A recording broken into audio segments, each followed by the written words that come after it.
अस्सलामुअलैकुम वरहमतुल्लाहि वबरकातुहू। अज़ीज़ दोस्तों, आज मैं आपकी खिदमत में तिला का एक मुख्तसर सा नुस्खा लेकर हाज़िर हुआ हूँ, जो अक्सर व बेशतर नफ्स की मर्ज़ों का बेहतरीन इलाज है। यानी नफ्स का कमज़ोरी, इंतशार का कम होना या नफ्स का टेढ़ापन, नफ्स का पतला होना, इन अलामतों का ये बेहतरीन इलाज है और मुख्तसर सा नुस्खा है।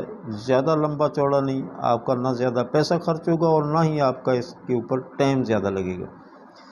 आपने करना ये है कि बेर बोहटी 10 ग्राम लेना है। ये जो सावन की पहली बारिश में कीड़े निकलते हैं रेगिस्तानी इलाकों में, 10 ग्राम ये पंसार स्टोर से आपको खुश्क मिल जाएगा। 10 ग्राम ये लेना है और 10 ग्राम लौंग लेना है। ये दो चीज़ें हैं बस। और गाय का घी आपने 50 ग्राम लेना है और उससे को आपने इंतहाई बारीक कर लेना है। बारीक करके गाय के घी में स्टील की कढ़ाई के अंदर आपने नरम आग के ऊपर पकाना है। इसके साथ आपने जो लौंग हैं, लौंग का इंतहाई मानंद गुब्बार सफ़ूफ बना लेना है, इंतहाई बारीक कर लेना है। तो ये बारीक करके सफ़ूफ पहले आपने रख लेना है। जब रूसक जल जाएंगी, आपने कढ़ाई को आग से नीचे उतार लेना और उसमें ये बारीक शुदा लौंग का सफ़ूफ मिला देना और इसे अच्छी तरह मिक्सिंग कर देना। लो, आपका ये तिला तैयार है।